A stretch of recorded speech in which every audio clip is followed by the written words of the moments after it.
Hello and welcome to Brick Speak. Today we will explore one of the world's most persistent and complex conflicts, the Israel-Palestine conflict. In today's episode, our focus will be on how maps, territories, geopolitical realities, treaties have continuously shifted over the period of time, reshaping the lives of millions. Today's episode will cover most of the history of the conflict that is existing in Israel, how it emerged, and what are the historical facts which are affecting the Israel Hamas or earlier Israel PLO conflicts. I am expecting the following questions from the subject. Nobody is going to ask for historical facts which we are covering, but they are important because you cannot understand the present day conflict until unless you know a bit about history. This aspect can also be part of your operational art question or could be part of TACA paper also. Like lessons which India can learn from Israel's ongoing military operations. How does Israel Hamas war illustrate the principle of operational arts? How can India handle the diplomatic fallouts of a prolonged military operation considering the backlash Israeli faces over its Gaza campaign? Comment on effectiveness and limitation of Israel's intelligence-based operations, and again, what lessons can India learn? How can India strengthen its own intelligence-led counter-terror operations? We'll also talk about implications of regional escalation in the Israel-Gaza war and how does it affect India's security environment, particularly regarding cross-border insurgencies and multi-front challenges. At the end of the lesson, I will give you answer to one of the questions and balance I will cover in the subsequent episodes. Now let's get into the history. What was this area before World War One? Before World War One, Palestine was a strip of land between the Jordan River and Mediterranean Sea. Please look at the map. Jews had lived there since ancient times but became a minority by the time the Roman Empire took control.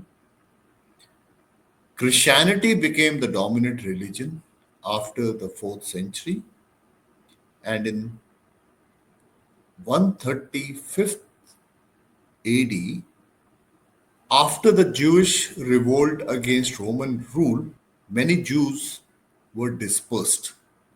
They are now called Jewish diaspora. What role did Jewish diaspora play in formation of Israel? We will cover after some time. Continuing with the history, in the 7th century, Arab Muslim armies conquered Palestine. Most of the local population gradually adopted Arabic and Islam, though significant Christians and a very small Jewish community continued to remain in this area. By the 16th century, the area was under the Ottoman Empire, a Muslim empire of Turkish origin. Since this area west of Jordan River was mostly inhabited by farmers, they were referred to as Filehan, a Arabic word for peasant farmers, and over a period of time, this got distorted, and today we know the area as Palestine. In the 19th century, the Jews, which I had mentioned, had fled from Palestine, and most of them lived in European part of Russian Empire, but they were subjected to severe restrictions. In 1881, Russian Tsar Alexander II was assassinated, for which Jews were blamed. They became the target of anti Semitism, which means hostility, prejudice, or discrimination against Jews as a religious, ethnic, or racial group. This experience, however, strengthened the Jews' sense of identity, history, and culture. Between 1882 and 1914, 2.5 million Jews left Russia and moved to the US and Europe. A small number, about 55,000, made their way to Palestine, which was their ancestral home. It was in 1901 that the Jews decided to create a Jewish National Fund. This was an important development. Today, most of the land of Israel, which is held by them, is the one which has been bought by the JNF with the condition that it cannot be sold to non Jews. Slowly, other Jews from the Polish land of Russian Empire also started moving to Palestine and started buying land from local Arabs at exorbitant prices. The Jews saw themselves not as foreign colonizers, but as people who have returned to their homeland. They, at that time, hoped to live in harmony with their Arab neighbors. On part of Arabs, they feared eviction and disposition, which fueled the growth of anti-Zionist.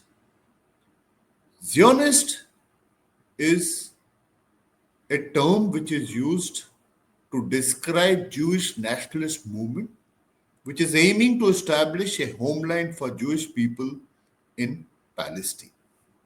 We fast forward to 1917 during the World War I. This was the time that the British needed the land of Palestine both for geopolitical reasons and for supporting the World War I. Balfour Declaration was a statement which was issued by British government on 2nd November 1917. It expressed British support for establishment of a national home for Jewish people in Palestine. The declaration later became a basis for the British mandate for Palestine, which we will cover subsequently. The Balfour Declaration remains a controversial document as it did not consult the Arab population of Palestine, promising a land to Jews, which led to tensions and conflicts in the region, which are continuing till date. In 1918, during the World War I, the most powerful empire in the Middle East, called Ottoman Empire, was defeated. The victors divided the Middle East into two parts. While Britain was awarded the mandate over Palestine and Transjordan, France took control of the northern areas, which included Syria and Lebanon. Please look at the map. Earlier, Balfour Declaration had already promised national home for the Jewish people. After the British won the area and the area of Palestine came under British mandate, the Jewish leaders started increasing the number of immigration from rest of the world into the Palestine. From 1939 to 1945, this was the time of Second World War, Adolf Hitler, suspecting Jews to spy and also be responsible for the economic downfall of Germany, started targeting Jews. A systematic genocide of 6 million Jews was carried out by Nazi Germany. Now, this was a typical anti Semitic ideology which I have explained earlier. Hitler also believed in racial purity theories and had ambitions of expansion. He blamed Jews for Germany's economic and political struggles. This Holocaust ended with the Allied victory in 1945. The case for creation of Israel got sympathetic view from the victors of World War II, that is, the US, which was emerging as the new superpower, supported by Britain. However, once Israel was created, it intensified geopolitical tensions in the Middle East, particularly between Jews and Arabs in Palestine. In 47-48, a special committee on Palestine was constituted. Though Jews made up one third of the population and owned less than 10% of the land which they had bought, as I had covered earlier, they were given 55% of the overall territory, including Negev Desert, to accommodate future Jewish refugees. The Palestinian Arabs rejected the UN Partition Plan as the designated Jewish state was larger and contained important port city such as Haifa, which had Arab majorities. However, this is also true that Jerusalem, with its Jewish majority population, was excluded from the Jewish state. April 1948 onwards, Jewish forces began forcible expulsion of Arabs from villages inside the Jewish state. By the time the British left on 14th May 1948, over 3 lakh Arabs had fled from what was going to be Israel. Since then, there has been continuing debate over whether the Palestinians were expelled or chose to leave. The new nation of Israel was born on 14th May 1948.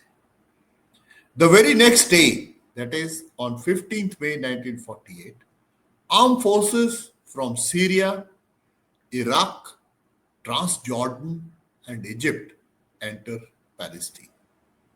The state of Israel was born in war, and its first aim was survival. The final ceasefire after this war was arranged in January 1949. The new Israeli nations had lost 6,000 lives.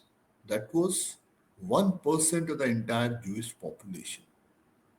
However, the Israelis now controlled 78% of what had been the British mandate of Palestine, rather than 55% which was allotted to it by the UN. 4 lakh Palestinian Arabs had fled between May 1948 and January 1949. Most of them ended up in Gaza or on land bordering the west bank of the Jordan River. This was the state of Israel after the war of 1940. Arabs of Palestine, over 7 lakhs of them, out of 1.35 million went to West Bank or Gaza. The rest went to Arab countries, that is Jordan, Syria, Lebanon, some to states in Persian Gulf like Iran, and a small number to Europe or to the United States. So earlier, when the Jews were forced to leave the land of Palestine, it was now the turn of Arabs to leave Palestine and move to various countries.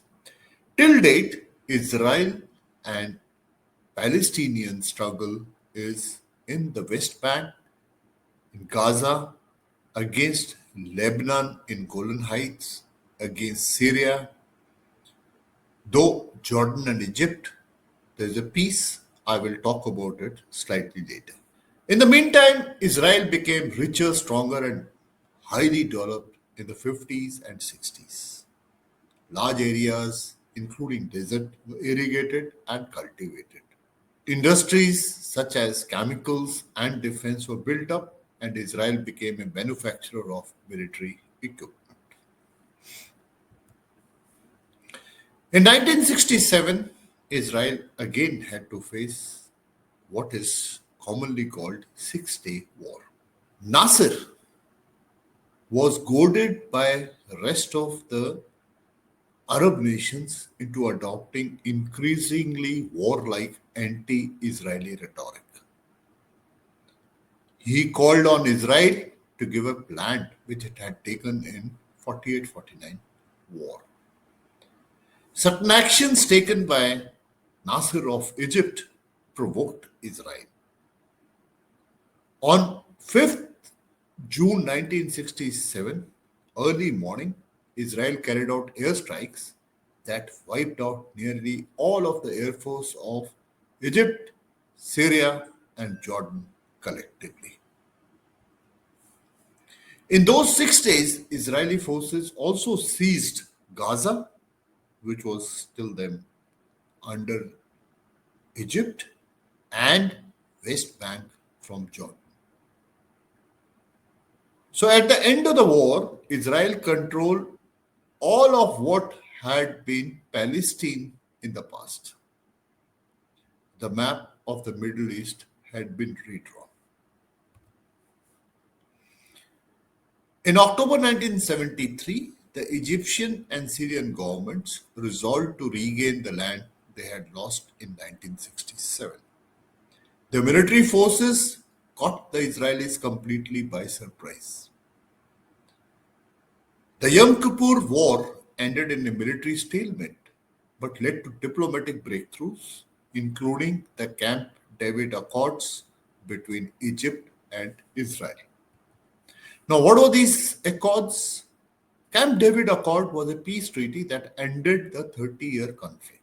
The question of Palestinian self-determination and self-governance, however, remained unresolved. In 1987, hundreds of thousands of Palestinians living in the West Bank and Gaza rose up against the Israel in what is called the First Intifada. Another attempt was made to bring in peace by way of Oslo I Accords. It was a framework for Palestinians to govern themselves in West Bank and Gaza, but under the overall supervision of Israel. In 1995, Oslo II Accords expanded the first agreement, adding provision that mandated complete withdrawal of Israel from 6 cities and 450 villages where the Palestinians dominated. Again, in summer of 2014, in a military confrontation, Hamas fired nearly 3,000 rockets at Israel. After a wave of violence between Israelis and Palestinians in 2015, Palestinian President Mohammed Abbas of Fatah announced that Palestinians would no longer be bound by territorial division created by Oslo Accords. This was an open challenge to Israeli defense forces. Very recently, the US helped broker the Abraham Accord, under which Bahrain and the United Arab Emirates normalized relations with Israel. Earlier in 1979, Egypt and in 1994, Jordan had also signed a peace treaty with Israel. Similar deals were to follow with Morocco and Sudan. However, Palestinians, Fatah, and Hamas rejected the accords. Let's come down to recent days. In early October 23, Hamas fired rockets into Israel and stormed southern Israeli cities and towns across Gaza Strip in a surprise attack. This killed 1,300 Israelis and injured 3,300. Hamas also took hundreds of Jews as hostages. On October 7th, the Israeli cabinet formally declared war against Hamas, followed by a directive from the Defense Ministry to IDF to carry out complete siege of Gaza. As of January 2025, 1.9 million Gazans, about 90% of its total population, have been displaced. The war has led to over 46,000 Gaza deaths, of which the Israeli military estimates 17,000 were Hamas militants. Israel felt that his actions were necessary because Hamas guerrilla warfare tactics often involved fighters embedding themselves in civilian areas. The elimination of Hamas top leadership, including group's leader Yahya Sinwar, military chief Mohammed Deif's deputy Marwan Nisa, are counted as achievements of Israeli Defense Forces. On 16 January, a ceasefire deal between Israel and Hamas was signed, bringing a temporary halt to the endless bombardment and killings in the Gaza Strip. However, on 18 March, Israeli airstrikes reportedly killed more than 400 people in Gaza. Israel claims Hamas forced its hands by repeatedly refusing the American proposal to extend the ceasefire and return the hostages. Very soon, I'll be covering this entire details in a fresh episode. As I had promised, I will quickly go about how should we answer a question. What are the implications of regional escalation in the Israel-Gaza war for India's security environment, particularly cross-border insurgencies and multi-front challenges? How should we answer these questions?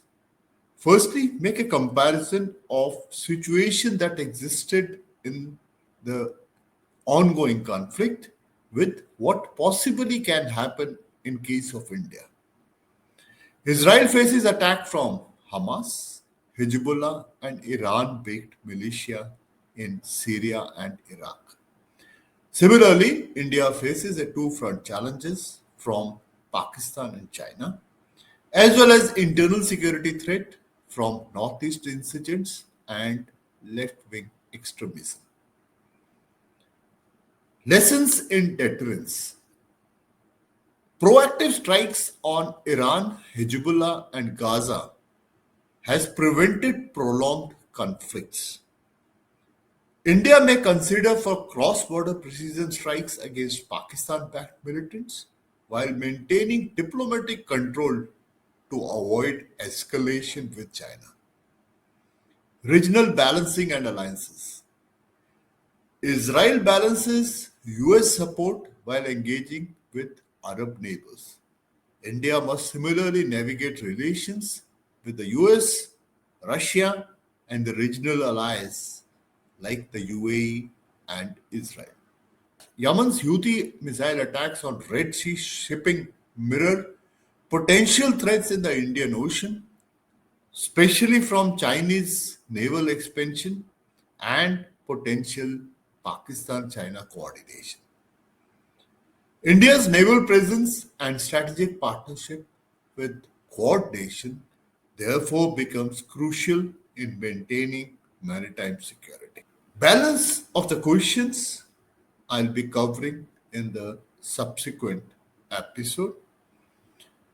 That's all from me in this episode. You are requested to please like, share, and comment. Keep working hard. Jai Hind.